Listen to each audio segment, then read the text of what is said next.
네, 오늘쯤에는 합의 소식이 나올 줄 알았는데요. 그럼 계속해서 박상병 교수와 함께 여야의 생각을 들여다보도록 하겠습니다. 어서 오십시오. 네. 국회의장이 오후 2시 이야기했는데 벌써 2시간하고도 반이 지났습니다. 아직 절충점을 찾지 못하고 있는 것 같은데요. 네, 아마 지금 이 시간에도 논의를 하고 있을 것 같은데요. 네.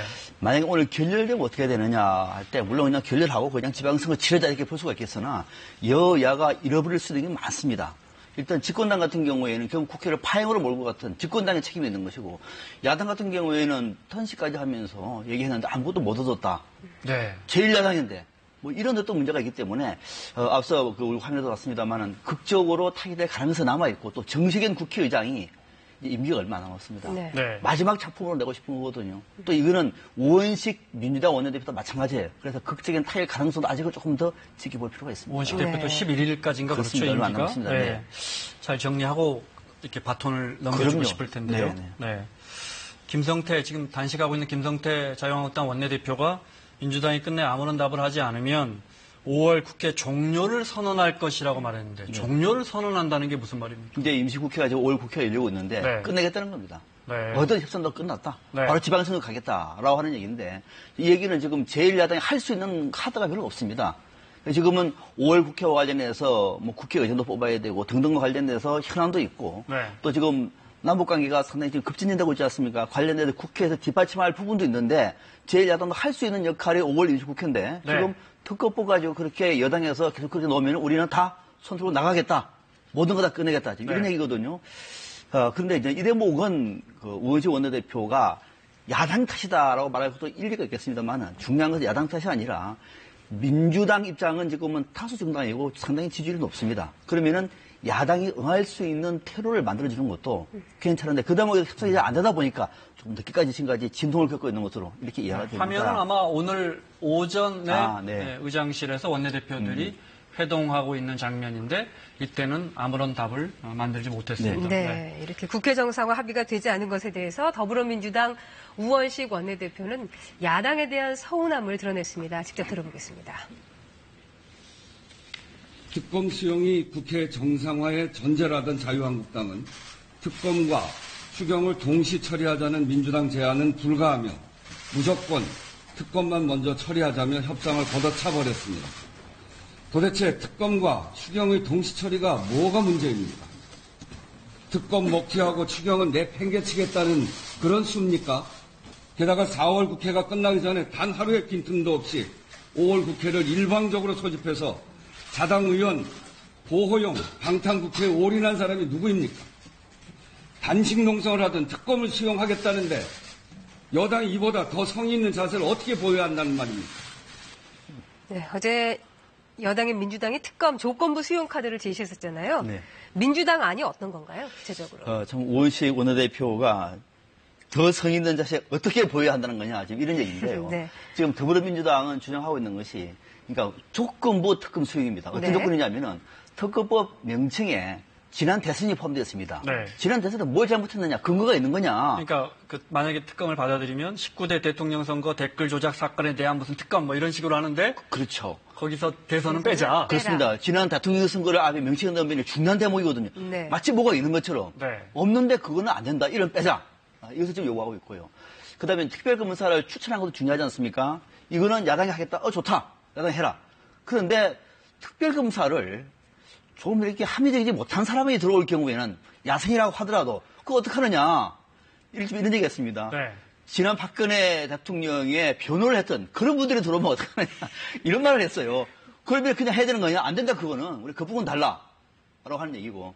또 하나가 이제 앞서 얘기했던 것처럼 24일 날 추경하고 같이 하자. 이 얘기인데, 이거는 저는 우원식 원내대표가 좀 지나치게 이렇게 하는 거는 조금 야당한테는 설득이 없어요. 왜 그러냐면은 제일 중요한 거는 국민을 믿어야 됩니다. 만약에 야당에서 특별검사를 지난 박근혜 전 대통령의 주변에 있었던 그런 사람들 특별검사를 하면은 이 특별검사 될까요?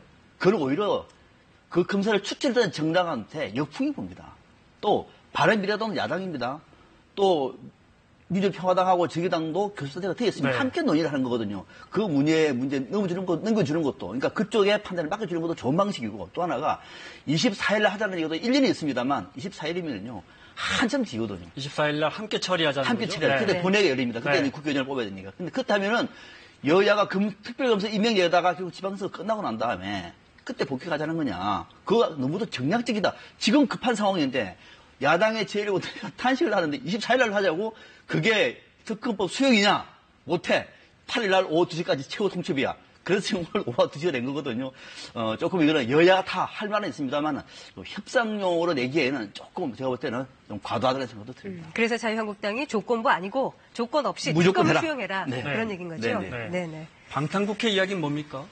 이거는 지금 이제 두 명이, 자유한국당 두 명이 이제 검찰 수사를 받고 있는 것인데, 그것도 네. 하나 1차적인 것이고, 또 하나가 뭐냐면은, 지금, 국회의원 재보궐선거가 6월 13일을 치러지기 위해서는, 네. 최소한 한 30일 전에는 사직서가 처리가 돼야 됩니다. 그러면은 14일까지죠. 네. 그때가 이제 처리가 돼야 될 텐데, 그거 처리가 안 되고 있습니다. 그러면은, 지금 민주당 입장에서는 국회를 백수 이렇게 큰 의미도 없는 국회를 연다는 얘기는 결국은 소속 의원이 검찰 수사할 때 지금 현재 이게 국회의원이기 때문에 국회에서 첩보동의안이 통과돼야 됩니다. 지금 국회 회의 중이기 때문에 그럼 그걸 보호하는 염동열, 거냐? 홍문정 의원 그렇죠. 국회가 열리면 염동열 지금 뭐 두 의원에 대해서 구속영장이 청구돼 있는 상태이기 때문에 그렇습니다. 네. 체포동의안이 처리돼야 처리가 되는데 돼야 되고 그걸 보호하기 위해서 네. 국회에서 하고 있는 것이냐? 네. 또 하나가 뭐냐면은 지금 여당과 야당과 관련돼 가지고도 한 달 전에 국회의 사직서가 처리가 되어야 6월 13일 재보를 치러줄 수 있는데 네. 그래도 이거 처리도 못하고 말한 것인데 결국은 국민들이 볼 때는 여야가 공이 이거는 뭔가 뭐 좀 정치적으로 좀 방탄하려고 하는 네. 그런 국회고 아무런 내용도 없이 그런 방식을 가고 있다라고 하는 것이 좀 비판적인 시각을 지금 보내고 있는 말씀하신 거죠. 그러니까 지금 11개 정도 지역에서 최대. 네. 최대요. 네. 네. 국회의원을 이번 지방선거 때 새로 뽑아야 하는데 그 중에 4곳의 지역구는 현역 의원들이 출마하게 되니까 네. 지도가 준비됐군요. 네. 인천 남동갑 같은 경우에 박남춘 의원 민주당에 네. 또 천안병이면 양승조 의원 네. 경북 김천이면 자유한국당의 이철우 의원, 그리고 민주당, 김해을이면 김경수 의원 네. 지역구인데, 자, 지금 설명하신 게 14일까지 국회에서 사퇴서리서를 처리하지 않으면, 그럼 어떤 일이 벌어진다고요? 본회의에서 처리를 만약에 하게 되면, 저때까지 하게 네. 되면은 조 4개 지역구가 6월 13일 날 지방선거와 함께 재보궐선거를 칠 수가 있습니다. 우리가 네. 아는 것처럼. 그럼 예. 이제 11개 지역구에서 국회의원 선거가 열리겠군요. 그렇죠. 네. 그런데, 만약에 처리가 안 되면은, 네. 처리가 안 되면은 저쪽에 국회의원은 비는 거고요. 네. 국회의원은 비는 거고 내년 4월에 재보궐선거를 하게 됩니다. 그때 네. 넘어가는 거예요. 그러면 저기 출마했던 국회의원은 광역단체장은 어떻게 되는 거냐? 광역단체장 같은 경우에는 일단 사직서를 냈습니다. 네. 내가지고 25일 날 등록을 하지 않습니까? 등록을 하면은 국회의원은 자동으로 국회의원직을 잃습니다. 그렇군요. 네. 네. 그러니까 그런데 재보선은 시간이 되는 걸리기 거죠. 때문에 못 열리니까 내년이나 가야 다시 뽑는다. 네, 그렇습니다. 그 네. 얘기입니다, 지금. 네, 알겠습니다. 이런 가운데 단식 농성 중이던 김성태 자유한국당 원내대표를 폭행했던 피의자가 어제 구속이 됐습니다. 네. 피의자의 목소리를 들어보겠습니다. 자유한국당은 자신 이제 단식 그만하시고 마음을 잘 추스리 가지고 대한민국을 위해서 좀 노력을 해주시길 바랍니다. 그리고 저는 재판에 있을 어떠한 결과에도 항소하지 아니하고 승복할 것이며 질문을 안 받습니다. 범행 혼자 계획하신 거 맞나요? 당연하죠. 근데 이 남성이 애초에는 홍준표 대표를 노렸었다고 하더라고요. 네. 우선 뭐 여당이든 야당이든 국회에 들어가서 정치인을 이렇게 폭행을 한다는 것은 있을 수 없는 네. 거고 네. 어떤 경우에도 정당화되지 않습니다. 아무리 건강 목적이라 하더라도 정당화될 수 없는 것이고 또 저기 정당화하려고 하는 노력을 지금 보니까 뭐 대한민국을 위해서 좀 노력해달라고 얘기하고 그러는데 적어도 이런 정도의 마음이라 얘기하면은 그 수단을 폭행을 한다? 누구도 이 소리에 귀를 기울이지 않습니다. 아무래도 일면에서는 우리가 반드시 비판할 정부인데 당초에는 이제 홍준표 대표가 이 남북관계와 관련해서 좀 쓴소리를 많이 하고 있지 않습니까? 지금 뭐 북한 김정은이 그다음에 대통령도 될 수 있다 뭐 이런 정도 얘기 아주 심한 색깔을 공시하다 보니까 그게 마음에 좀 안 들었던 모양이에요. 그래서 홍준표 대표한테 좀 비판을 하기 위해서 찾다가 어디 있는지를 모르는 겁니다. 네. 그래서 국회에 들어간 거예요. 국회에 들어가니까 마침 김성태 원내대표가 탄시가 그 앞에 있으니까 김성태 원내대표를 보고 이제 폭행을 가한 거거든요. 그래서 당초의 목적은 홍준표 대표를 겨냥을 했는데 그 현장에 국회 현장에 있었던 김성태 원내대표가 폭행을 당한 거죠. 네. 네. 그러면은 이번 그 김성태 원내대표 폭행 사건에 대한 자유한국당의 입장은 어떤지 자유한국당 성일종 원내부대표 전화로 연결해서 들어보도록 하겠습니다. 성 의원님 안녕하십니까? 예, 안녕하십니까. 성일종 의원입니다. 네, 반갑습니다. 폭행 장면 공개되면서 상당히 충격이 컸었는데요. 지금 김성태 원내대표 몸 상태는 어떤가요? 예, 오늘이 6일째고요. 폭행을 당하셨던 날이 3일째였습니다. 현재 상태는 좀 몸을 못 가누는 정도로 좀 어려워 보이시고요. 오전에 의료진이 와서 체크를 했는데 미열이 있고 또 이 맞았던 그 부위 쪽으로 목이 좀 아프다고 하십니다. 현재 네. 상태는 그렇게 썩 좋아 보이진 않습니다. 네, 좀 불편한 상태인 것 같은데 그 피의자가 붙잡힌 영상을 보면 상당히 횡설수설한 것 같았어요. 근데 한국당 쪽에서는 아주 정상적인 사람일 뿐만 아니라 배후가 있다고 본다 이렇게 얘기를 했거든요. 그렇게 판단한 근거가 뭘까요? 우선 처음에는 이제 자유한국당 지지자였다라고 큰 소리를 쳤지요. 네. 그래서 저희도 이상하게 생각을 했습니다. 그리고 그 이후에 이제 영등포 경찰서에 가서 조사를 받는데 여러 그 과정을 보니까 아주 정상적이에요. 또 경찰에서도 정상적인 사람으로 판단이 된다 이렇게 얘기를 하고 있고요. 그래서 이분이 즉흥적인 사람은 아니구나 하는 의심을 하고 있고요. 또 김성태 원내대표한테 접근을 할 때에 영양갱을 사가지고 선물을 드리는 것처럼 하면서 이렇게 철저하게 준비를 해서 이렇게 했거든요. 그래서 이게 그 한 사람의 과연 생각으로 했겠나 또 홍준표 대표를 테러하려고 했다는 계획까지 밝히기 때문에 이거 같은 경우는 우리가 그 배우가 있지 않나 하는 의심을 하지 않는다면 오히려 더 그게 이상한 거죠. 경찰에서 자세하게 조사해 주시기를 기대합니다. 네, 알겠습니다. 자, 성 의원님, 지금 여야 협상 이 시각에도 협상이 이루어지고 있습니까? 네, 지금도 회의를 하고 있는 걸로 알고 있습니다. 네. 자, 민주당의 우원식 대표가 저희가 앞서 이제 설명을 드렸지만 특검법안 수용 대신에 3가지 조건을 제시했는데 한국당에서 거부하시는 이유를 좀 직접 들어볼까요? 표면적으로는 3가지지요. 그런데 실질적으로는 17가지가 이게 녹아있는 겁니다. 그리고 이 특검이라고 하는 것은 굉장히 중요하거든요. 지금 진실이 가려질 수 있고 또 증거가 인멸될 수가 있는 겁니다. 그래서 이거 같은 경우는 조건 없이 해야 된다. 또 옛날에 디도스 특검이나 최순실 특검 같은 거 할 때도 당시는 야당이었잖아요. 민주당이. 당시 여당이 이런 거에 대해서는 별로 그렇게 토를 달지 않았습니다. 그래서 이번 같은 경우도 토를 달 게 아니라 조건할 게 아니라 우선 국민적 의혹이 크기 때문에 받아줘야 된다 이렇게 생각을 합니다. 네, 의원님. 그런데 과거에 보면 추경 가지고 늘 여야가 이렇게 삐걱거리다가도 추경안은 거의 다 통과됐던 것 같거든요. 진짜 특검이 필요하시다면 뭐 추경안은 약속하고 들어가시는 게 어떻겠습니까? 이게 안 되니까 일각에서는 이게 정상화의 의지가 없는 거 아니냐 뭐 이런 지적까지 나오거든요. 좋은 말씀 해주셨는데 추경에 대해서는 우리가 협조하겠다라고 어제 이미 의원총회에서 언론이 있는데 공개적으로 밝혔고요. 네. 특검만 받으면 추경은 바로 할 수 있습니다. 그게 저희 당의 확고한 생각입니다. 그러면 합의해 주시면 되지 않을까요? 저 추경과 함께 특검을. 특검을 선수용 특검을 하면 바로 할 수 있습니다. 그건 걱정 안 하셔도 됩니다. 알겠습니다. 네, 알겠습니다. 네, 그 김성태 대표가 폭행을 당했던 것은 명백한 사실인데 생각보다는 국민들의 반응이 차갑습니다. 여러 지지율도 바닥을 벗어나지 못하고요. 이 부분은 어떻게 생각하십니까? 국민 반응이 냉담하다는 거를 말씀하셨는데 그 냉담하다는 게 뭐죠? 여러 지지율이나 여론조사 보니까 자유한국당의 지지율이 그렇게 썩 좋은 편은 아닙니다. 네. 우리 당이 꾸준하게 지금 현재 회복하는 단계에 있고 낮은 건 틀림없는 일이고요. 네. 그렇지만 특검 찬성 같은 경우는 갤럽에서 조사한 게 55%, 반대가 26%입니다. 지금 특검이 가장 중요한 핵심 의제 아니겠습니까? 국민 55%가 찬성을 하면 지금 이 정부가 80%의 높은 고공을 자랑하듯이 네. 특검은 당연히 받아야 합니다. 특히 특검은 이게 민주주의가 파괴되고 과정에 대해서 중시하고 있는 지금 이 정부에 대해서 분명히 국민의 요구하는 소리이기 때문에 이 부분은 꼭 관철이 돼야 된다고 생각을 합니다. 네, 알겠습니다. 자, 성 의원님 끝으로 어떻게 합의가 될 분위기입니까?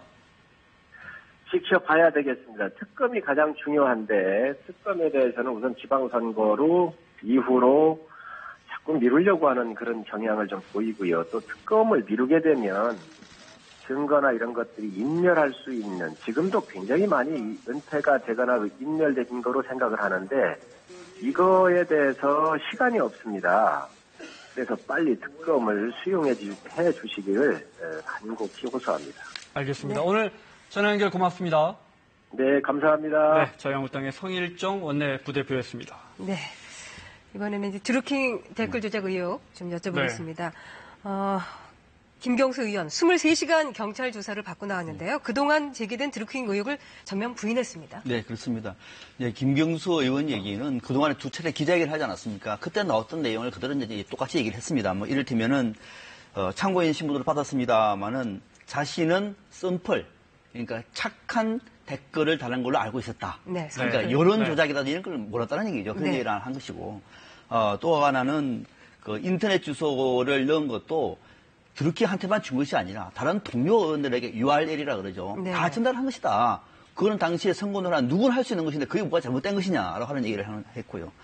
또 하나가 7차례, 8차례 만났지만은 자신은 이 드루킹이 이른바 친문 또는 주변의 핵심들로 움직이고 있는 여러 사람들 그 핵심 그 지지자들로 움직이고 있는 그런 일종의 그냥 그 지지자 단체 정도로만 알았다. 그러니까 뭐 안팬, 뭐 문팬 이런 식으로 네. 그런 어떤 팬클럽 활동하는 사람으로 알았지. 이 사람이 특정 어떤 뭐 이렇게 조직을 가지고 대규모 뭐 불법을 하는 단체로 하지 아직 몰랐다. 요 세 가지를 얘기를 했는데 김경수 의원이 지금 이 정도 얘기한다고 하는 거는 그전에 나왔던 얘기가 똑같은 얘기를 하는 거거든요. 네. 그러니까 새로운 증거가 지금 안 나오기 때문에 여기서 더 나아가지 못하고 요 정도 지금 얘기를 하고 있는 겁니다. 뿐만 아니라 또 보좌관이 드루킹에게 500만 원을 받은 부분에 대해서도 선을 확실히 그었어요. 그렇습니다. 그것도 지난 3월 15일 날 드루킹이 500만 원을 받았다 얘기를 하니까 이거 뭐냐 하고 그 다음 날 김경수 의원이 보좌관한테 확인을 합니다.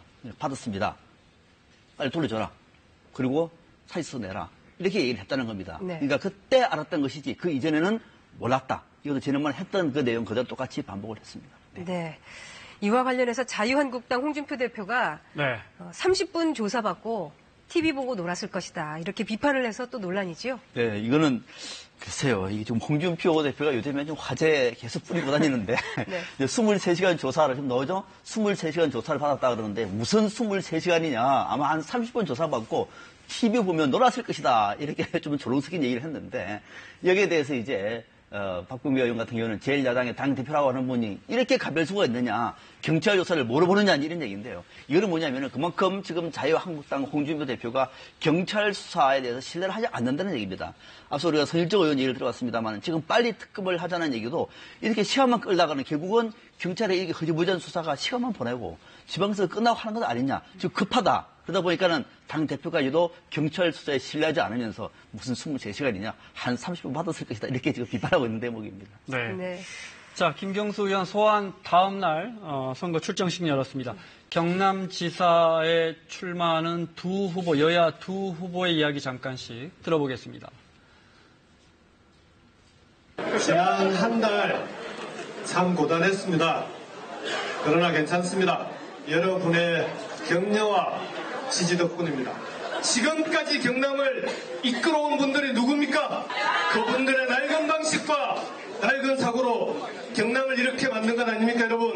말로는 경남 도민을 내세우면서 마음은 중앙 정치에 가 있는 그런 도지사 시대 이제 반드시 끝장내겠습니다. 권력은 견제받아야 됩니다. 견제받지 않는 권력은 결국 부패하고 타락하게 됩니다. 대한민국은 한쪽으로 너무 기울어져 있습니다. 새도 두 날개로 날듯이 국가도 균형이 중요합니다. 이 균형이 깨지면은 국민도 국가도 불행해집니다. 드루킹 의혹이 불거지면서 물론 김경수 의원 그전부터 관심이 인물이었지만 김태호 전 최고위원도 마찬가지고요. 경남지사 선거가 아주 초미의 관심사입니다. 어떻게 전망하십니까? 이 전망은 정말 쉽지 않은 것이요. 이를테면은 지금 전체적으로 국민적인 지지율이라든지 또는 당의 지지율을 보면은 민주당이 압도적으로 많습니다. 네. 경남도 예외는 아닙니다. 그거는 전체적인 분위기가 그런 것이고요. 김경수 의원은 지금 문재인 정부의 핵심 인사 아닙니까? 네. 그리고 더 유리한 측면이 있는 것이죠. 또 하나는 김태호 후보 같은 경우에는 그 지역에서 인지도가 굉장히 높습니다. 경남지사도 했고요. 네. 또 그쪽 지역에서는 나름대로 보수 성향이 많습니다. 경남은. 큰 도시도 있지만 또 작은 도시도 있고 농촌도 많거든요. 그러니까 네. 보수 성향이 많고 직전까지는 홍준표 대표가 경남지사를 했던 지역입니다. 네. 그러니까 그렇다고 얘기하면은 양쪽이 일장일단이 다 있는 거거든요. 여기에 이번에 이제 드루킹 문제가 터진 겁니다. 그래서 드루킹 사건이 앞으로 만약에 더 가열돼가지고 새로운 사실이 나오고 김경수 의원이 만약에 궁지에 몰리면은 전혀 다른 상황이 될 수가 있는 것이고 그렇지 않고 반대로 특검까지 했는데 별 내용도 없다. 그리고 김경수 의원이 해명한 대로 대공자 이대로 끝났다라고 말하면은 드루킹 문제는 경남지사 선거에도 큰 변수가 안 될 가능성이 남아있는 겁니다. 앞으로 드루킹 문제 어떻게 전개될지가 마지막 관건이다 이렇게 봐야 되겠습니다. 아니 그런데 만약에 오늘 특검법이 합의가 되더라도 특검 법안 만들어야 되죠. 국회 통과시켜야 되죠. 특검 임명해야 되죠. 임명해서 이제 수사해야 할 거 아닙니까? 6월 13일 전에 뭐가 나오겠습니까? 설령 뭐가 있더라도? 넣을 수 있는 것이요. 지금 검찰과 경찰 수사한 내용을 특검이 봤거든요.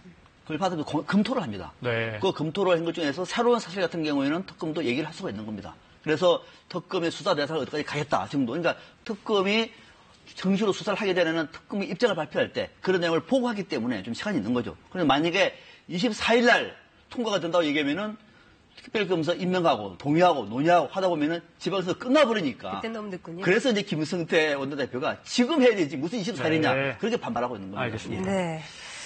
이런 가운데 또 자유한국당에서는 사선의 강길부 의원이 홍준표 대표를 비판하면서 탈당을 했습니다. 네. 보시겠습니다. 당대표의 품격 없는 말에 공당이 널뛰듯 요동치는 개별스 정당으로 전락하고 있습니다. 당대표직에서 물러나 주십시오. 그 양반 나 더 이상 있으면 안 돼. 당의 군탕처 나가라고 그래. 이렇게 홍준표 대표와 사퇴 공방을 벌였던 강길부 의원이 지난 6일 탈당을 선언했습니다. 강 의원은 SNS를 통해 한국당을 떠난다며 이유 여하를 막론하고 국민께 심려를 끼쳐드려 죄송하다고 밝혔습니다. 그런데 강 의원이 민주당 입당설도 제기가 되고 있습니다. 이거는 좀 지켜볼 대목이에요. 네. 사실 강길부 의원 같은 경우에는 당의 탈당을 좀 많이 했습니다. 7번째가 됩니다. 이번 같은 경우에도. 네. 그러니까 많이 왔다 갔다 했는데, 지난번에도 자유한국당에서 탈당해서 바른정당 갔다가 다시 또 한국당으로 입당한 분이거든요. 또 그러다 이번 또 탈당을 한 겁니다. 그리고 지난 17대에는 당시에 열린우리당 국회의원으로 한 적도 있어요. 그러니까 몇 번 그런 경력이 있다 보니까 주변에서는 오히려 이분 같은 경우에도 아예 민주당으로 입당을 해서 출마하는 것이 훨씬 더 유리하지 않겠느냐. 앞으로도 그렇고. 왜냐면은 이 울산 같은 경우에는 좀 고급도시라서 노동자들이 많이 있습니다. 다소 다른 경남 지역보다는 좀 진보적인 인사들이 많이 있다 보니까 민주당으로 가서도 통한다고 바라보고 있는 거죠. 그래서 이분께 아예 민주당으로 입당을 하자라고 주변에서 공부하고 있는 것 같은데 강길부 의원은 당초 탈당할 때에는 무소수로 남겠다 얘기를 했습니다만 주변에서 계속 그런 얘기를 하니까 아마 입당할 가능성을 배제할 수 없어 보입니다. 지금 아마 강길부 의원은 좀 고심하고 있지 않겠느냐. 비단 강길부 의원뿐만 아니고 네. 이번 선거에 나간 자유한국당의 굵직굵직한 후보들, 뭐 양경필 후보, 유정복 후보, 김태호 후보도 있습니다. 네. 다 지금 당내 지도부를 강력하게 비판하거든요. 아주 이례적인 상황입니다. 그렇습니다. 이 대목은 지금 자유한국당의 지도부도 좀 고민할 대목이죠. 그냥 야당의 비판이 아니라 같은 야당, 제1야당 안에서도 이렇게 굵직한 선거에 나서는 분들이 홍준표 대표가 이번 지방선거 운동에 도움을 주고 싶다라고 말하면 오지 마시라. 네, 그런 보도가 있었죠. 네. 와달라고 아니라 오지 마시라 정도 말하고 있는 것이고 네. 또 다수의 여론들도 지금의 남북 문제와 관련해서는 적어도 보수를 잘한다고 얘기하면 잘하는 것은 잘한다고 해요. 안보에서는 압도적으로 잘한다고 판단하는 정당이기 때문에 해야 될 텐데 무조건 비판만 하는 것이 과연 제1야당의 모습 맞는 것이냐 그게 보수냐 라고 하는 것은 이것이고 또 더 좋은 성과를 만들어내기 위해서 정부가 애를 쓰고 있는데 발목만 잡는 것 아니냐라고 비판은 많은 것 같습니다. 이런 분위기다 보니까 굵직한 광역단체장 후보들 같은 경우에는 지금 홍준표 대표가 시대의 흐름을 잘못 읽고 있다. 지방선거를 위해서라도 좀 조용히 계시라라고 말하면서 선거운동에 도움이 안 된다는 비판을 하고 있는 겁니다. 네. 그런 가운데 어제 안철수 바른미래당 서울시장 후보가 선대위 발대식을 열었습니다. 보겠습니다. 1,000만 명 사는 글로벌 메가시티 서울을 수만 명이 사는 유럽의 작은 도시처럼 가꾸고자 했던 박원순 시장의 7년 호합한 속꼼놀이는 끝났습니다. 곧 야권 대표 선수인 저 안철수의 시간은 옵니다. 6.13으로 삼행시 한번 지어보겠습니다. 여러분께서 운 떼주십시오. 6월에 1등은 3번이다! 이렇게 삼행시도 지었었는데, 근데 일각에서는 또 보수층이 결집을 하면서 안 후보가 2위 하기도 쉽지 않다 이런 분석도 있습니다. 지금 이제 워낙 자유한국당은 당세가 보수층을 중심으로 결집하는 분위기고 김성대 원내대표 앞서왔습니다만은 다수 보수층은 좀 분노할 얘기거든요. 폭행을 당하더니 백주 대낮에 지금 어느 시대냐 이런 층이 있는 것이고 반면에 이제 지금 바른미래당 같은 경우에는 당의 역할이 좀 미미해 보입니다. 그러다 보니까 특히 서울시장 같은 경우에는 혹시 야권표가 안철수 후보가 아니라 김문수 후보 쪽으로 쏠리는 것 아니냐. 그러면 상당한다는 얘기거든요. 그러나 그거는 이제 보수층 얘기고 실질적으로 서울시장 선거가 본격화되면은 아마 박원순 시장에 맞설 수 있는 가장 강력한 후보 중심으로 중도표와 보수표가 몰릴 것이기 때문에 안철수 전 대표는 안철수 전 대표가 야권 대표다 얘기하고 있는 것이고 보수층에서는 아닐걸 아마 김문수 후보가 2등할 걸 또는 1등할 걸 지금 이런 얘기거든요. 이거는 전체적으로 중도와 보수표가 막판에 어느 한쪽으로 표가 몰릴 것을 염두에 두고 있는 것인데 어느 쪽으로 표가 몰릴지는 아직은 시간이 좀 남아 있습니다. 알겠습니다. 지켜보겠습니다. 자, 박상병 교수와 함께 정치권 현안 살펴봤습니다. 고맙습니다. 네.